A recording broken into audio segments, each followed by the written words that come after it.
Las personas que no estén listas se van a quedar atrás. Y cuando estoy hablando yo de listos, estoy hablando de preparados con una santidad interior e intelectualmente bíblicos y como instrumentos dispuestos para ser usados. Si nosotros vemos el movimiento del Espíritu Santo en México, vamos a ver que dentro del reino de Dios nadie es indispensable. Nadie es indispensable. Tú puedes ver ahorita a un evangelista superdotado y puedes ver al mismo hombre en 2 meses haber caído profundamente en algún pecado y haber arruinado su ministerio para toda su vida. Porque fue un hombre que creyó que Dios hacía acepción de personas.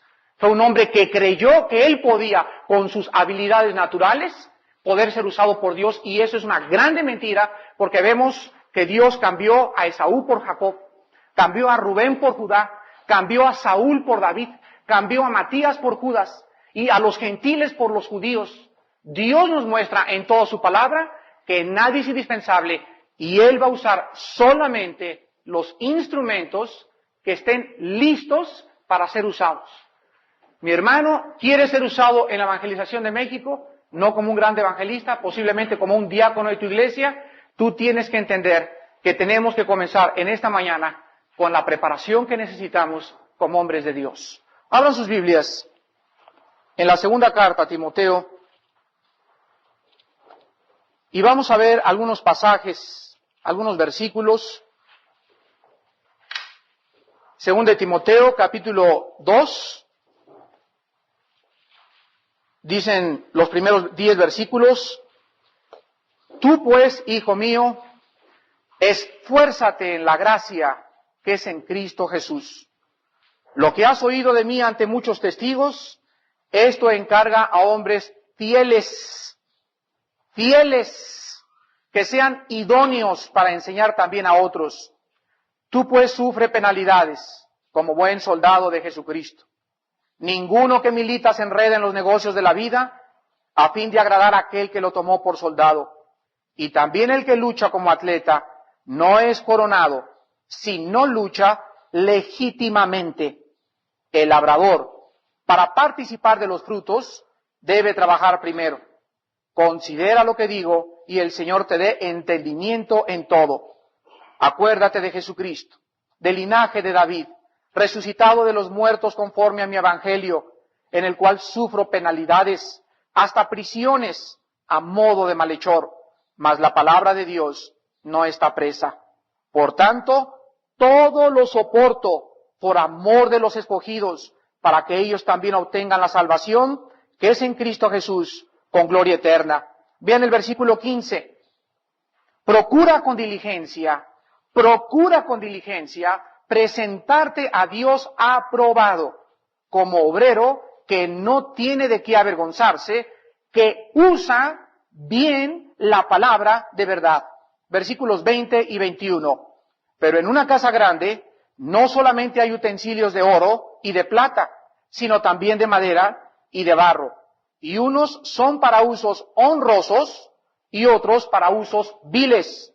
Así que, si alguno se limpia en esta mañana de estas cosas, será instrumento para honra, santificado, útil al Señor y dispuesto para toda buena obra. Capítulo 4, del 1 al 4. Te encarezco delante de Dios y del Señor Jesucristo, que juzgará a los vivos y a los muertos en su manifestación y en su reino, que prediques la palabra, que instes a tiempo y fuera de tiempo, redarguye, reprende, cueréalos, lo que dice en el griego, exhórtalos con toda paciencia y doctrina, porque vendrá tiempo, y es nuestro tiempo, hermanos, cuando no querrán oír o no sufrirán en el original griego o no soportarán la sana doctrina, sino que teniendo comezón de oír, se amontonarán predicadores y maestros y pastores conforme a sus propias concupiscencias, y apartarán de la verdad el oído y se volverán a las fábulas. Hermanos, en todos los que tienen sus hojas en sus talleres, Vamos a ver en primer lugar la preparación de todos nosotros al empezar el día. Quiero decirles que el evangelista deberá, al empezar el día, tener en primer lugar un tiempo de disciplina para comenzar sus devocionales. Tener disciplina para devocionales diarios.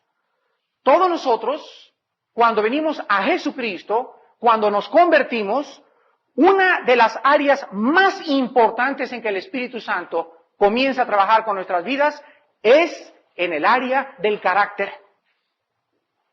A Dios le importa más mi carácter que las almas que ganemos en las campañas. A Dios le importa más mi carácter que mis actividades. A Dios le importa más la disciplina interior, el control interior que mi vida está manifestando día a día, que todas las demás cosas y puestos que el hombre o la gloria del hombre me pueda otorgar. Nunca un hombre de Dios, jamás un hombre de Dios podrá ser usado mientras ese hombre es inconstante. Dice en Santiago 1:8, el hombre inconstante, el hombre de doble ánimo, es inconstante en todos sus caminos.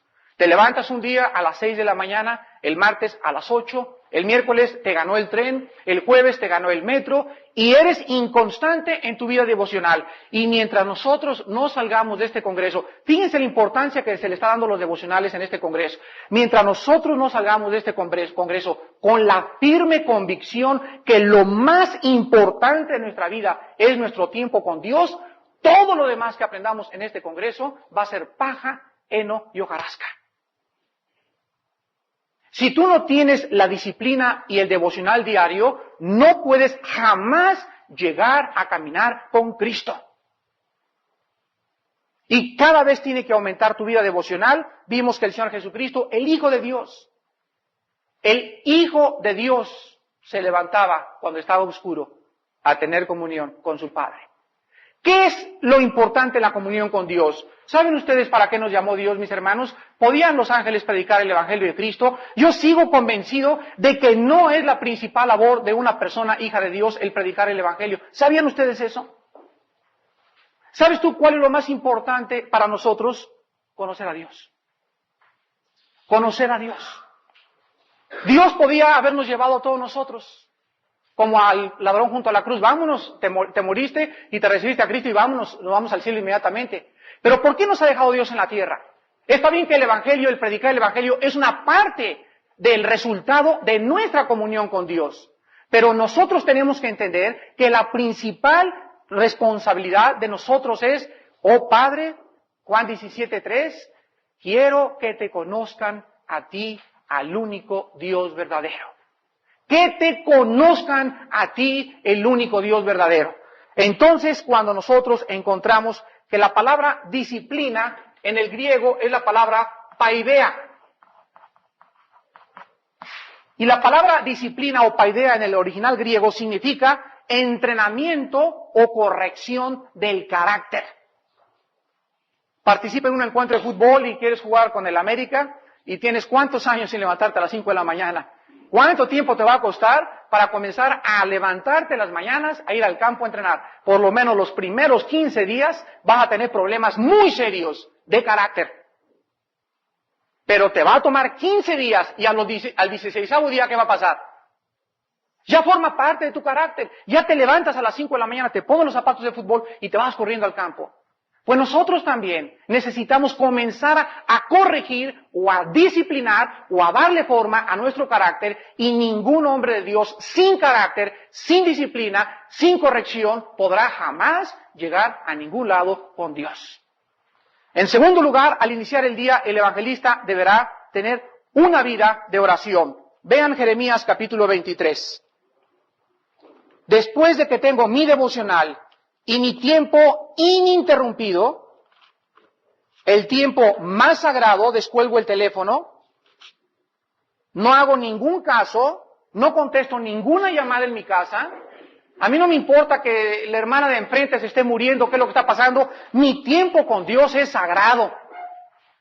Nadie lo va a interrumpir.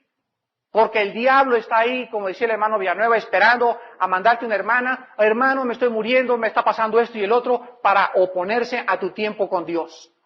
El tiempo con Dios es sagrado. Y una vez que yo digo de las 6 a las 8 de la mañana, nadie ni nada podrá interponerse entre mi Dios y yo, comenzaré entonces a orar. Hermanos, en el capítulo 23 de Jeremías, versículos 18 y versículo 22, encontramos estas palabras.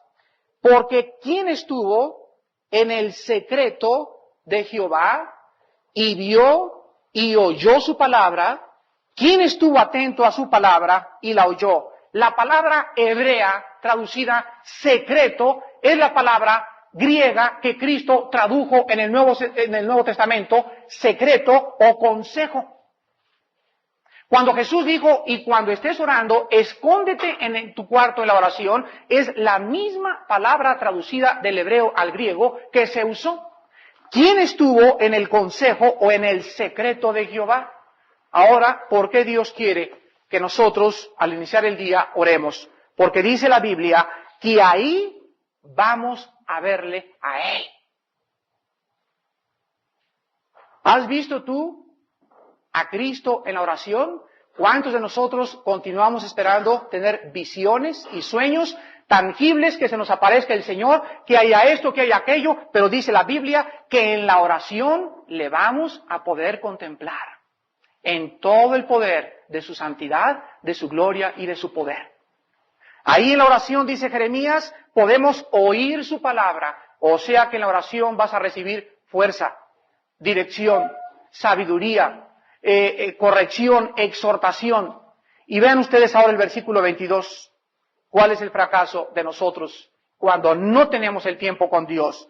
Pero si ellos hubieran estado en mi secreto, si tú hubieras estado en su secreto, habrían hecho oír mis palabras a mi pueblo. Número 1.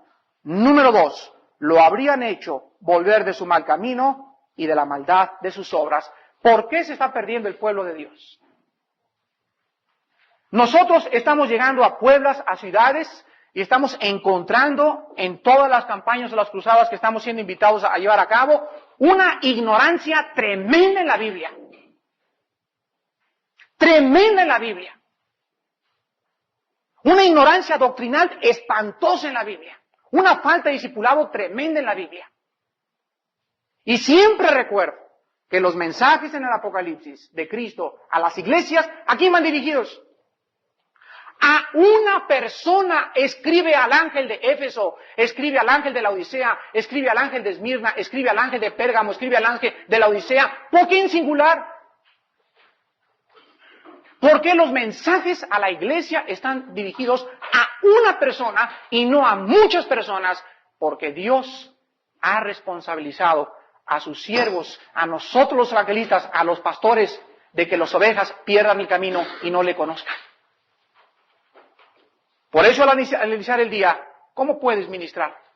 ¿Cómo puedes servir a Dios si primero no has oído lo que Dios quiere hablar a tu corazón? En tercer lugar, al iniciar el día, nosotros debemos de leer la Biblia después de orar o antes de orar diariamente. Vean ustedes el Salmo 19. El Salmo 19, versículos 18. Salmo 119, perdón. Salmo 119, versículo 18. Abre mis ojos y miraré las maravillas de tu ley. ¿Quién puede abrir los ojos tuyos si no es el Espíritu Santo? La importancia de leer la Biblia todos los días es que nosotros necesitamos ver las maravillas de Dios reflejadas en su palabra. Vean el versículo 23.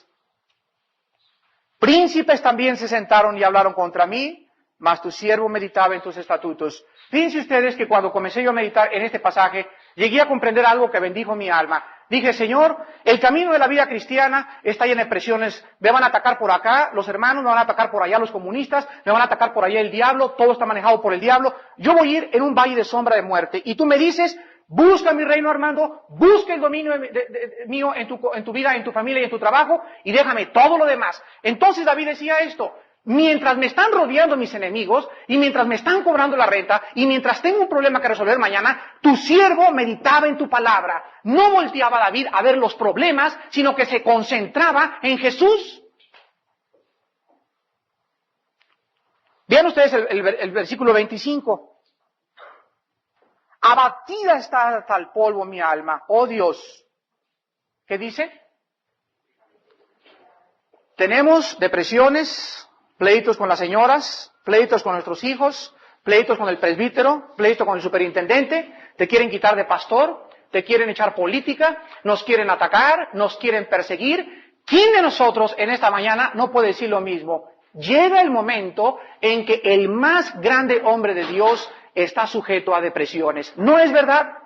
Lee la vida de Spurgeon, lee la vida de Hudson Taylor, lee la vida de Moffat, de Finney, de Juan Wesley, de George Whitefield, de todos los grandes prereformadores y reformadores y misioneros, y vas a ver que eran hombres sujetos a depresiones. Dos hombres en la Biblia, Moisés y Elías, quisieron suicidarse.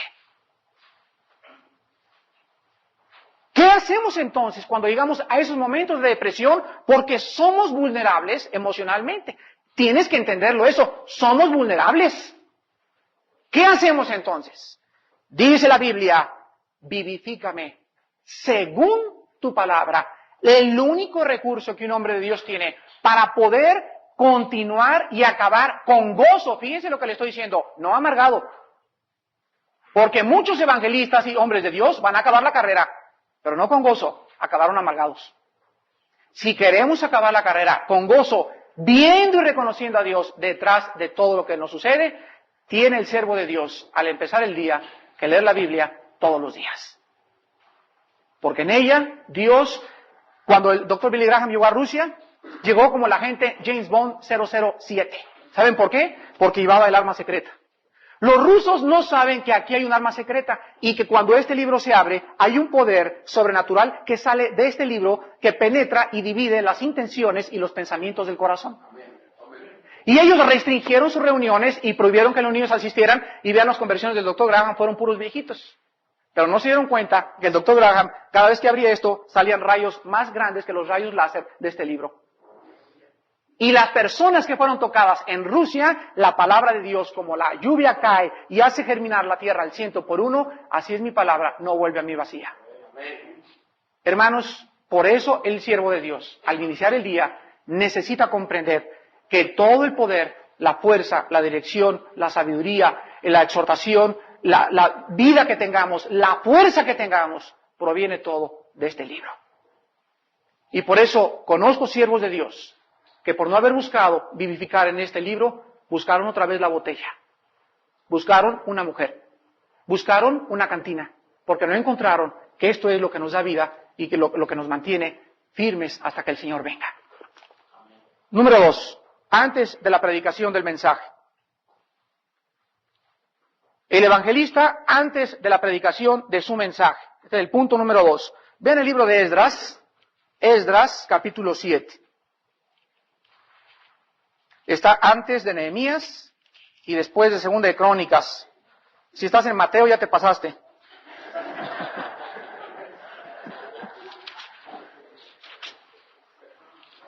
Esdras capítulo 7.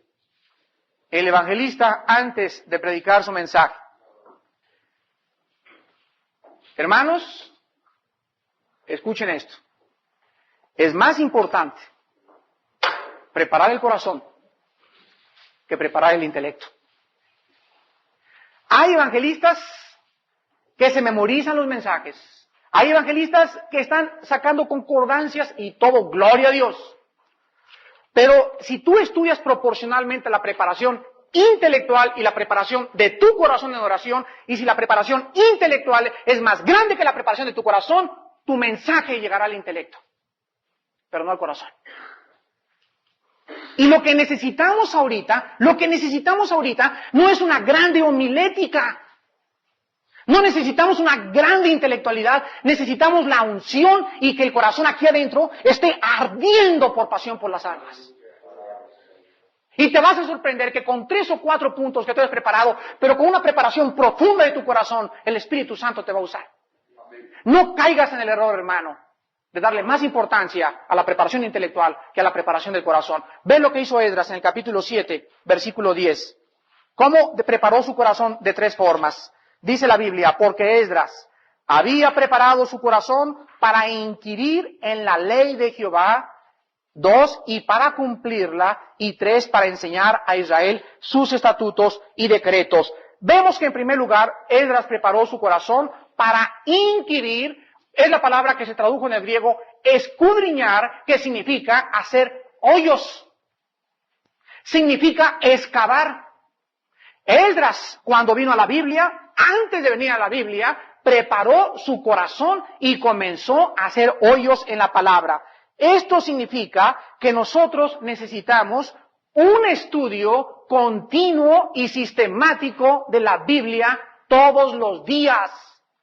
Un siervo de Dios necesita mínimo, aparte de su devocional con Dios, aparte de leer la Biblia en la mañana con su esposa, aparte del devocional con los hijos, necesita un siervo de Dios mínimo 3 horas, podría decirle yo, o 4 horas de estudio teológico del griego, del hebreo, de concordancias, de nombres, de raíces, de etimologías, de Antiguo Testamento, del Nuevo Testamento, mínimo 3 o 4 horas diarias. ¿Y sabes en qué me baso? Un karateca cinta negra practica 6 horas diarias, un gran concertista de piano practica 7 horas diarias, una bailarina de ballet practica 8 horas diarias, un médico grande ahorita en México, que es un gran ginecólogo, me decía que él estudia medicina al llegar a su casa hasta las 3 de la mañana, 5 horas diarias para estar al tanto de los acontecimientos científicos. ¿Cuánto más un hombre de Dios? Mira, hermano, si tú no tienes tiempo para estudiar la Biblia en una forma dedicada y sistemática, y de 10 a 12 nadie me va a interrumpir, me voy a encerrar en mi oficina, o 1 hora después de la comida, o reparte tu tiempo como quieras, si no aprendes a estudiar la Biblia sistemática y continuamente, dice Pablo, que serás avergonzado. Entonces llegaremos, y sin que nos demos cuenta, estamos predicando herejías. No nos damos cuenta que la Biblia es precepto sobre precepto, línea sobre línea, acomodando lo espiritual sobre lo espiritual, no sacando de aquí de los Hechos algo, ni de aquí de Corintios ni de Ezequiel, sino poniendo todo el rompecabezas juntos, y cuando tengamos el consejo de Dios, podremos tener el cuadro para poder predicar. Mientras tanto, caeremos como Apolos en problemas doctrinales, y tendremos que tener hermanos como Priscila y Aquila, que nos amen y que nos llamen y que nos digas, Armando, ¿qué regada diste? En segundo lugar, dice la Biblia, que Esdras preparó su corazón para cumplirla. Dice en Esdras 7:10 que preparó su corazón para cumplirla. ¿Cuánto de lo que predicamos vivimos? Hazte esta pregunta. Hermanos, yo les digo que hay que amar a sus esposas. Y llegas a tu casa y te ves en el espejo y te dice tu esposa, eres el más grande hipócrita que he conocido en mi vida. Miren, hermanos, cuando un siervo de Dios cae en este error, cuando un siervo de Dios lo que está predicando no lo está viviendo, yo lo sé, porque me ha pasado en mi vida. Me ha pasado muchas veces y le he pedido perdón a Dios. Y gracias a Dios por la esposa que me has dado, porque es la que me dice, hiciste esto y lo otro. La esposa de Juan Wesley se paraba y le gritaba hipócrita en el púlpito a Juan Wesley. Y abajo Juan Wesley llorando y le abrazaba, le besaba los pies y le decía, ¿qué cosa es lo que hice? Esto y esto y esto. Y agarraba a Juan Wesley y le decía, a Dios, no me permitas volver a predicar si no estoy viviendo en mi casa lo que estoy predicando. Y quiero decirles a ustedes, ahorita que pasemos con las señoras, que gracias a Dios por los que tenemos esposas que nos están con cuchillito de palo criticando nuestros mensajes. Dice en Santiago, capítulo 1, versículo 22, que si alguno no practica lo que predica o lo que lee, vive engañado. Tú sabes que la decepción más grande que un hombre pueda tener es creer que es algo cuando no es nada. ¿Sabes lo que significa vivir engañado? Es terrible. Es terrible. Que Dios nos diga, no sabes que eres un pobre desventurado, miserable y desnudo delante de mis ojos. Mira cómo Dios te está usando. Y quiero decirles algo, el diablo ha usado a grandes predicadores. Y han predicado a las masas. Y en el día del juicio, el castigo va a ser más grande sobre ellos que sobre Sodoma y Gomorra. En el Valle de Texas, me reservo el nombre, acaban de agarrar a un hermano que predicó 5 años la sanidad. Y hubo cientos de personas sanadas. Lo acaban de descubrir. Y los pastores del Valle de Texas lo acaban de llevar a la corte marcial, a la corte federal, y lo acaban de meter a la cárcel. 5 años engañó a la iglesia. ¿Por qué? Porque todos se dejaron llevar. ¿Por qué cosa? Por los sentimientos y las emociones, y no por la Biblia. Tenemos nosotros que preguntarnos en esta mañana, ¿estoy cumpliendo y viviendo lo que estoy predicando? En tercer lugar dice que Esdras no solamente se preocupó por inquirirla, estudiarla sistemáticamente y cumplirla, sino que también inquirió en la ley para enseñar en Israel sus estatutos y decretos. Vean Malaquías capítulo 2. Malaquías capítulo 2.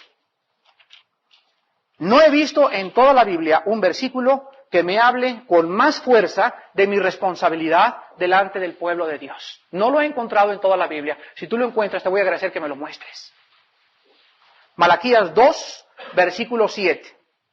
Escucha esto, porque los labios del sacerdote han de guardar la sabiduría y de su boca, ¿quién es? El pueblo buscará la ley, porque mensajero es de Jehová de los ejércitos. Llega una señora, oiga hermano, fíjese que mi esposo me pegó esto y lo otro. Y si tú no tuviste devocional en la mañana con Dios, y si no estudias la Biblia sistemáticamente y continuamente, el Espíritu Santo, cuando te esté usando para testificar a esa persona, no va a poder usarte. ¿Por qué? Porque Dios usa a aquellas personas que verdaderamente guardan en su corazón la sabiduría. Y nos damos cuenta que nuestras ovejas de nuestras iglesias van y le piden consejo al hermano Motesi, le piden consejo al hermano Villanueva. ¿Por qué no van con su pastor? ¿Cuál es su problema? Que no confían en el pastor. Ellas saben que ese hombre no es sabio. Creo que es la vergüenza más grande para un hombre de Dios y para un evangelista el ver que la gente no busca nuestro consejo y buscan a otro consejo. Y saben ustedes lo que está implicando. Dice la Biblia, porque de su boca el pueblo buscará la ley. ¿Por qué no buscan la ley en tu boca? Porque el pueblo sabe cuando un hombre habla ungido con el Espíritu Santo. Número 3. ¿Cómo y qué debe predicar? O sea, antes de la predicación del mensaje, debemos preparar nuestro corazón. Número 2, vamos a ver lo que un evangelista debe predicar y cómo lo debe predicar. Segunda de Timoteo capítulo 4. Segunda de Timoteo capítulo 4. Vamos a ver cómo y qué debemos predicar. Acordémonos que nuestro texto original, vendrá tiempo cuando la gente no va a querer buscar la sana doctrina. Van a tener hambre de que algo les haga aquí en las orejas y van a buscar otras enseñanzas. Dice en 2 de Timoteo capítulo 4, el 1 al 4, en primer lugar, le dice Pablo a Timoteo, te encarezco delante de Dios y del Señor Jesucristo, que juzgará a los vivos y a los muertos, en su manifestación y en su reino. Número 1, que prediques la palabra. Que prediques la palabra. Quiero decirles a ustedes que cuando tú vas en un avión y vas con una persona junto y le dices, ¿sabes que Dios es maravilloso? ¿Sabes que Dios te ama? ¿Sabes que hay perdón de pecados? Escucha esto, es la muerte, resurrección y la sangre de nuestro Señor. Tú puedes ir ahorita con una persona aquí en Huastepec, acercarte y decirle, Señor, ¿sabe usted que Jesucristo murió hace 2000 años en una cruz? A los 3 días fue sepultado 3 días y se levantó a los muertos en espíritu y físicamente, y en base a eso Dios le puede perdonar. Pues no lo sabía, Señor, que Dios le bendiga y tú te vas. Si tú te vas, tú le has declarado todo el Evangelio de Cristo a esa persona. ¿Se dan cuenta cómo no sabemos comunicar el Evangelio? Les hablamos de todo menos de lo más importante. Vean 1 Corintios 15. Ahorita regresamos a 2 de Timoteo. Y si quieres ser predicador del Evangelio, hermano en Jesucristo, tienes que saber qué es el Evangelio. El Evangelio no es teología. El Evangelio no es hablar del Nuevo Testamento de David y de Noé. El Evangelio es esto, 1 Corintios 15. Esto es el Evangelio. Versículo 1. Además os declaro, hermanos, el Evangelio que les he predicado, el cual también recibisteis, en el cual también perseveráis. Versículo 3 y 4. Porque primeramente os he enseñado lo que asimismo recibí. Está hablando del Evangelio, el versículo 1. Que Cristo murió por nuestros pecados conforme a las Escrituras. 2. Que fue sepultado. 3. Y que resucitó al tercer día conforme a las Escrituras. Hermanos evangelistas, esto es el centro de nuestro Evangelio. Un mensaje evangelístico sin contener la muerte, sepultura y resurrección de Cristo no es un mensaje evangelístico, es una ensalada del chef, o como tú le quieras llamar, pero no es el centro del Evangelio. Cuando Pablo le dice a Timoteo, predica la palabra, le está diciendo a Timoteo, predícales al mundo que un hombre murió en una cruz. Predícales que lo enterraron, predícales que resucitó de los muertos y predícales que en esa base legal y judicial Dios otorga un perdón gratuito porque las demandas santas de su ley han sido satisfechas a través de ese mensaje. Esto es el Evangelio. Regresamos a 2 Timoteo. Entonces tú tienes antes que preparar un mensaje. Estar seguro que tu mensaje contiene el Evangelio de Cristo. Todo lo que le pongas alrededor es adorno. Todo lo que le pongas alrededor es adorno. El centro que usa Dios es la muerte y resurrección de su Hijo Jesucristo. En segundo lugar, le dice Pablo a Timoteo, no solamente que predique la palabra, sino que inste a tiempo y fuera de tiempo. La palabra instar es la palabra epistemi. Epistemi en el griego, epistemi, y significa estar listo a predicar en cualquier condición favorable o desfavorable, a cualquier hora, en otras palabras. Yo no sé cuántas veces vas tú en un camión y se le poncha una llanta al camión de la línea Flecha Roja, vas a Huastepeco en la noche y se bajan todas las personas del camión. Y toda la gente están como en el capítulo 27 de los Hechos, cuando el naufragio de Pablo, y en lugar de que un evangelista aproveche el momento para poder infundirle ánimo a la gente y decirles, yo creo en un Cristo y la palabra dice esto y Dios puede ayudarnos ahorita a salir de este atolladero, te quedas hacia atrás y te atrancas, ¿verdad? Como el indito que se atranca y no entra con el sombrero y no entra. ¿Por qué? Porque es una persona que no sabe instar a tiempo ni fuera de tiempo. No sé a cuántos velorios has llegado y has llegado con tu Biblia así. Pues yo creo que la traes dentro, a lo mejor eres de la secreta, gente de la secreta. Y llegas con tu Biblia a un velorio, y el velorio es la oportunidad más grande que tiene una persona de manifestar el Evangelio. No es que hayan invitado, a mí no me dijeron nada, señores, ¿me permiten su atención ahorita? Todo el mundo se voltea y ¿de dónde salió? Señores, quiero decirles a ustedes que quiero aprovechar esta ocasión para mostrarles que ese hombre murió y la Biblia está escrito. Jesús dijo, yo soy la resurrección y la vida. Estás aprovechándote de un tiempo favorable para presentar a Cristo. En tu oficina llega la Navidad. Vamos a brindar todos, a ver, pásele señor licenciado, pásele señor con sus copas todos, y en ese instante tú rehusas y pones la copa y dices, me niego a inclinarme al Dios Baco, me niego a inclinarme a Satanás. ¿Y por qué? Y te levantas y le dices a todo el mundo, quiero decirles a ustedes que mi vida fue transformada por Jesucristo. Y entras predicando una condición desfavorable con el Evangelio de Cristo. Esto es lo que Pablo le está diciendo a los evangelistas del siglo XX. No desaprovechen ninguna oportunidad de predicar el Evangelio, porque posiblemente mañana no tengas la misma oportunidad. En tercer lugar, Pablo le dice, redarguye. Es la palabra elesco en el griego. Elesco. Redarguye. Y esta palabra significa predicar despertando convicción de pecado. Predicando, produciendo convicción de pecado. Decía Juan Wesley, cuando yo predico el Evangelio de Cristo, lo primero que presento es la ley. Y le digo al hombre, eres un borracho, parrandero, jugador, sin esperanza, prostituta, lesbiana, homosexual, Dios es un Dios santo, y la gente comienza, y se apachurra, y se apachurra, y se apachurra, y en ese instante, si el corazón de la gente que te está escuchando no tiene convicción de pecado, olvídate que pasaron 500 personas al altar. Cristo dijo que de cada 4, una recibe la semilla. Los demás cayeron, una se llevó Satanás, la otra entre espinas y la otra entre piedras.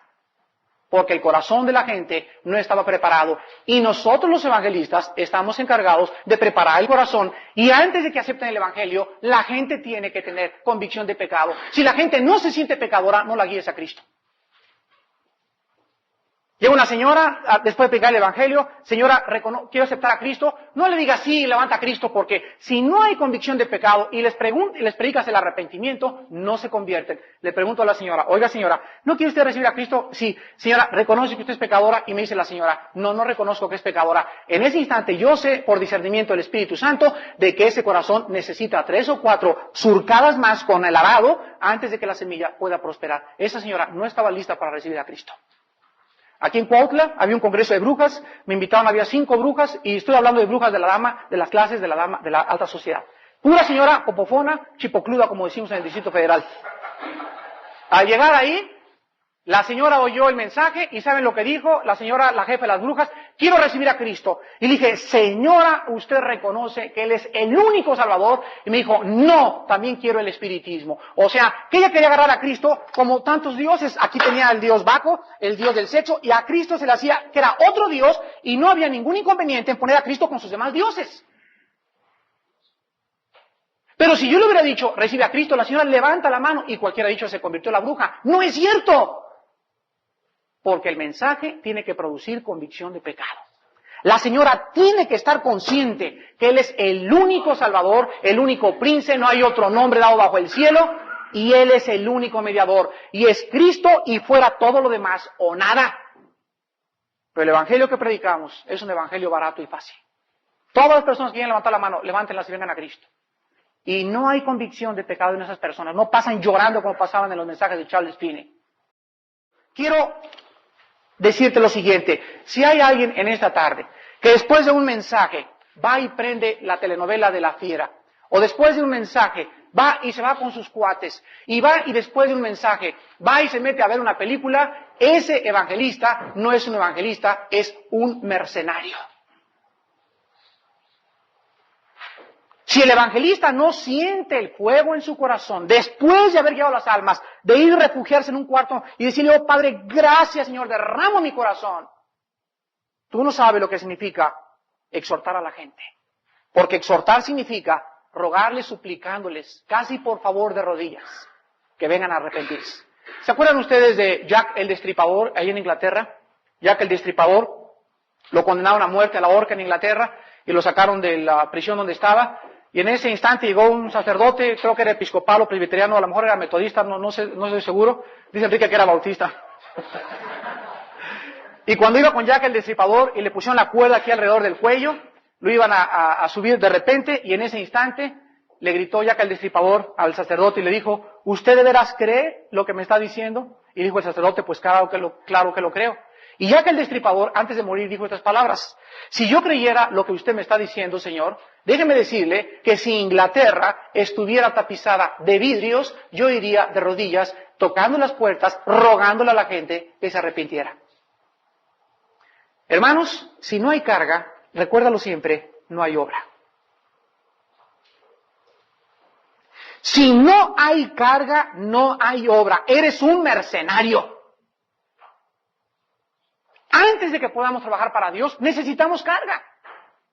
Nehemías en el palacio con el rey Artajerjes, llegan y le tocan a los hermanos, tan grande prueba, las murallas han sido derribadas de Jerusalén. ¿Y qué hace Nehemías?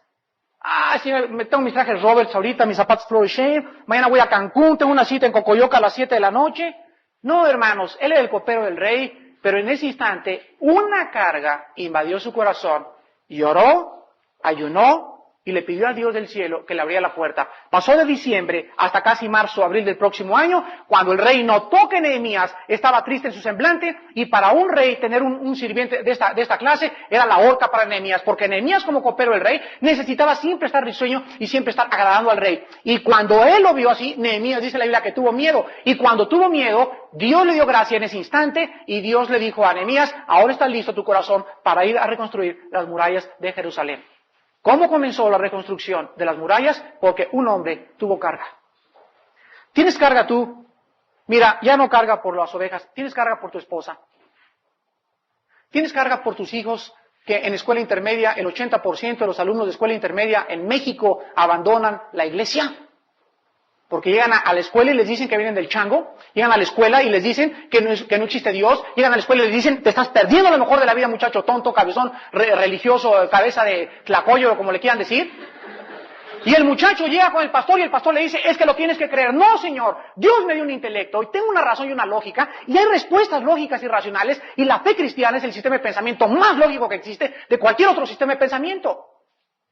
Pero ¿qué es lo que pasa? No hay respuesta para nuestros hijos. Porque no hay carga. Hermano, si en esta tarde, con toda honestidad, no tienes carga en tu vida por las almas, no sigas sirviendo a Cristo. Y si no tienes carga y quieres servir a Cristo, confiésalo como un pecado. Y ponte rodillas y dile, oh Dios, no tengo carga.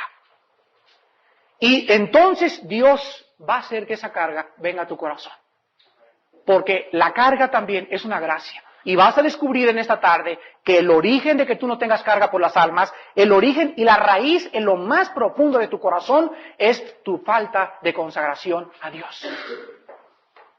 Todo obrero consagrado Todo obrero que tiene devocionales, que camina cerca con Cristo, que está limpiando su vida bajo el pecado, es un obrero que está angustiado en su alma porque ve el mundo con los ojos de Cristo, siente el mundo con el corazón de Cristo y ayuda a la gente con el corazón de Cristo. Ya no conocemos a nadie según la carne. En último lugar, dice Pablo, con toda paciencia y doctrina. La palabra paciencia es la palabra macrotumia con K y significa...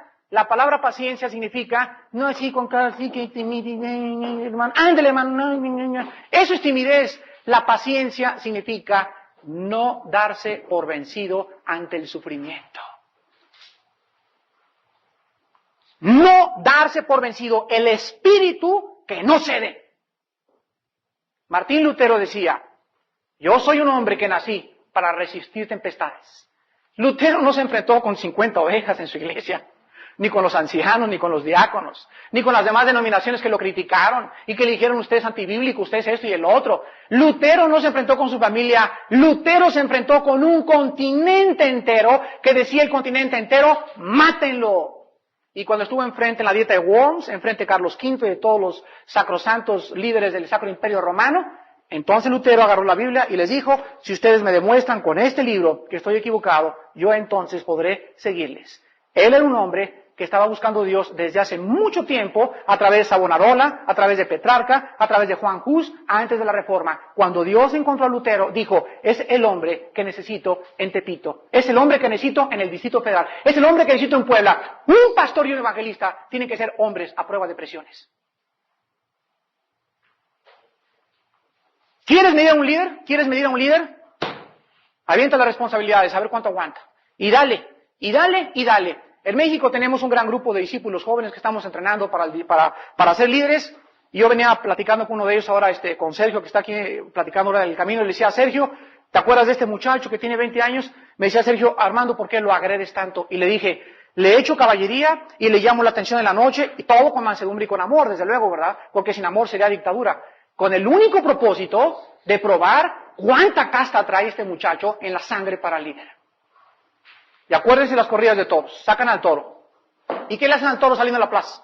Lo están esperando y primero le meten el listón de la ganadería. Sale el toro por toda la plaza y le comienzan a rejonearle y a meterle banderías. ¿Saben con qué propósito le clavan las banderías y le clavan el rejón? Para que el torero a la hora de la faena, con el capote, ya con la muleta, el toro baje la cabeza y no la levante, porque cuando sale el toro sale lleno de a sí mismo, autosuficiente, a ver quién está, échenme a Juan Charrasqueado ahorita aquí en la plaza de todos. Y el toro cuando sigue empujando con la misma fuerza, ¿saben lo que pasa? Que lo indultan, le perdonan la vida, porque lo quieren conservar como un garañón para procrear la raza. Pues así nosotros, dice la Biblia, que cuando nos convertimos, no prediquen, todos tus problemas se van a solucionar. No es cierto, Cristo dijo, en el mundo tendréis aflicción. Al siervo de Dios le espera el sufrimiento, irán dando y llorando el que lleva la semilla, pero volverá con gozo trayendo las gavillas. Y solamente los que son probados a prueba de presiones y resisten, y resisten, y resisten, son aquellos que Dios usa para su gloria. Pablo le dice, predica la palabra, exhorta, predica a tiempo y fuera de tiempo, redarguye, reprende, exhorta con toda paciencia y doctrina. Y en último lugar, la palabra doctrina es la palabra didache, y significa hablar instruyendo al oidor para que entienda lo que oye. Hablar instruyendo al oidor para que entienda lo que oye. Recuerden siempre la palabra del sembrador. La persona que oyó la palabra y no la entendió. No la entendió. Vino el maligno y se llevó la semilla. ¿Quiénes son las personas que no entienden el Evangelio? Tú cuando predicas el Evangelio, si no predicas la muerte de Cristo y el único nombre dado bajo el cielo a los hombres, y que no hay otro mediador entre el cielo y los hombres, y aunque esté el arzobispo primado de la arquidiócesis de Puebla, si tú das un mensaje directo, convenciendo el pecado y haciendo enojar a la gente cuando acabas de predicar va a decir, es lo mismo que me decían en la iglesia católica. Es lo mismo que predican los mormones. Es lo mismo que predicamos en los testigos de Jehová. Si la gente no se da cuenta que es algo diferente de nuestro mensaje, no has predicado dándole a la gente entendimiento que cuando reciben a Cristo tienen que abandonar todos los demás ídolos y todas las demás cosas que ellos han recibido. Tenemos que estar claros, hermanos, de que nuestro mensaje es entendido. Rápidamente, nos quedan 5 minutos, vamos a preparar al evangelista como esposo y padre.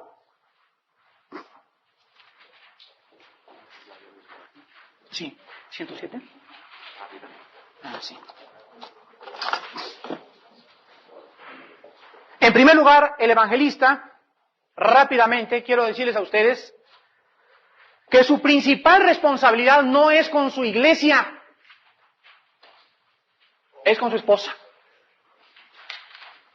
La principal prioridad y responsabilidad y la principal oveja de un evangelista es su esposa, no la congregación. Y si tú en lo poco con tu esposa estás siendo infiel, no esperes en lo mucho con tu congregación ser fiel, porque en lo que lo poco es fiel, también en lo mucho será fiel. Después de Dios como mi principal prioridad, en segundo lugar, mi compromiso más importante con Dios es mi esposa. ¿Y saben ustedes en qué me baso bíblicamente para poder decirles esto? Vean Efesios capítulo 5. ¿Cómo es posible que mi esposa sea principal que mis ovejitas? Te voy a decir por qué. Efesios 5, versículo 28 y 29. Así también los maridos deben amar a sus mujeres como a sus mismos cuerpos. El que ama a su mujer, a sí mismo se ama, porque nadie aborreció jamás a su propia carne, sino que la sustenta y la cuida, como también Cristo a la iglesia, porque somos miembros de su cuerpo, de su carne y de sus huesos. Por esto dejará el hombre a su padre y a su madre, y se unirá a su mujer, y los dos serán una sola carne. Grande es este misterio, mas yo digo esto respecto de Cristo y de la iglesia. Yo tengo que tener la principal prioridad a mi esposa porque ella forma carne y parte de mi carne y de mis huesos. No me pregunten por qué es un misterio. Pero Dios ve el matrimonio como una unidad en la que las dos partes ya no son dos, aunque mantenemos nuestra individualidad, aunque somos los dos colaboradores de la gracia y coherederos de la gracia de Cristo. Dios ve el matrimonio como una unidad en su perspectiva. ¿Cómo puedo yo entonces, algo que forma parte de mí mismo, herirla? ¿Cómo puedo yo serle infiel a mi esposa? Cuando el retrato espiritual de la Biblia para el adulterio es Cristo y la iglesia. El matrimonio está representado como Cristo y la iglesia, el esposo y la esposa. La verdad espiritual está representada en el área sexual, en el área carnal. Entonces Dios nos muestra espiritualmente que el adulterio ante sus ojos espirituales es abominación y el adulterio físico ante sus ojos representa lo mismo que el adulterio espiritual ante sus ojos. Y la mayor parte de los grandes hombres de Dios han abandonado sus carreras porque les han sido infieles a su esposa. Y déjame decirte una cosa, hermano. El día que tú le seas infiel a tu esposa, dice la Biblia, que aunque quieras multiplicar los dones, y aunque te le pares de cabezas y le prometas cielo, mar y tierra, pasarán años antes de que ella se le sane la herida en su corazón. Y dice la Biblia, la sangre de Cristo nos limpia, gloria a Dios. Pero déjame decirte una cosa, me decía el hermano Gutsky hoy en la mañana, Mutsky me decía, Armando, el pecado deja cicatrices. El pecado deja cicatrices. David fue perdonado, pero Absalón, su hija la violada por el otro muchacho, el niño que se muere, él recogió la cosecha.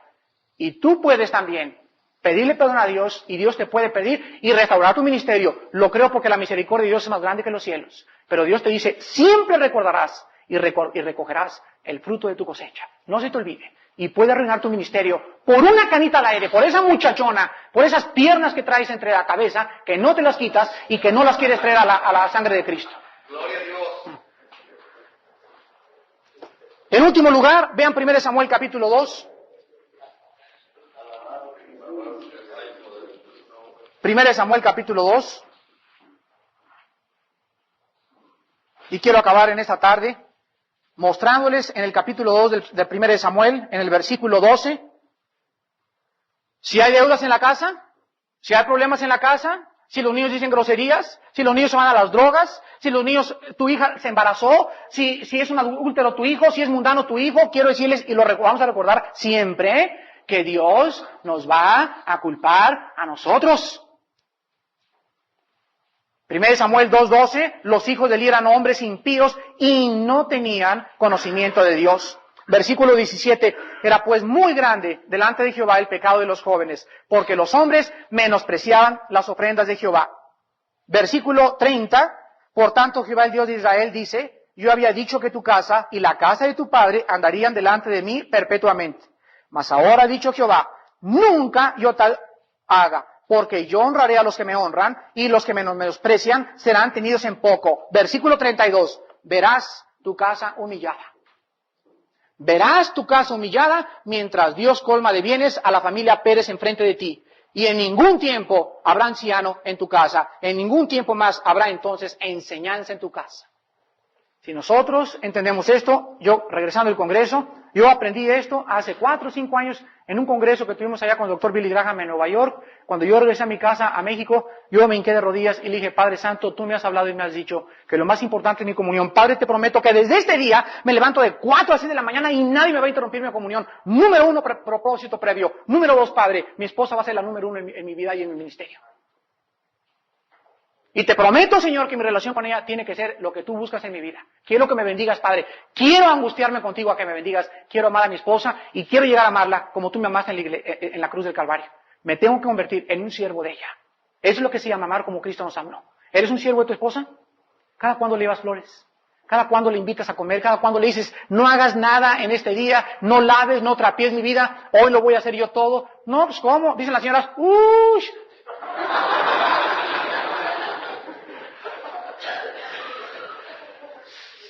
Y te llamas siervo del Dios Altísimo cuando la persona más cerca de ti no sabes cómo servirla.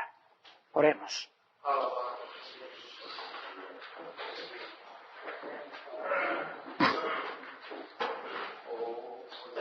Señor, solo tu Espíritu, abriendo nuestro entendimiento, nos podrá mostrar las maravillas de tu ley. ¿Cuánta necesidad tenemos de ser hombres equilibrados? El balance en la vida cristiana es lo más difícil de alcanzar, porque requiere un estudio diligente, sistemático y continuo de tus escrituras. Pero no para buscar allenar nuestro intelecto, sino para venir como Esdras a estar dispuestos a obedecerla y estar dispuestos a comunicarla siempre con un corazón ardiente. Señor, en esta mañana te pedimos que estemos cada vez mejor preparados para ser tus siervos. Que no seamos, Padre, un ejército que tengas que cambiar por otro, como le ha sucedido a países en Centroamérica, porque no aprovecharon la oportunidad que tuvieron en sus ojos. Oh Señor, tú nos harás responsable en el día del tribunal de Cristo, y muchos perderemos galardones, muchos seremos avergonzados delante de ti, porque no comprendimos, ni tuvimos entendimiento para servirte en espíritu y en verdad. En esta mañana, Padre, te pedimos en primer lugar por nuestras esposas. Oh Dios, danos un nuevo amor por ellas.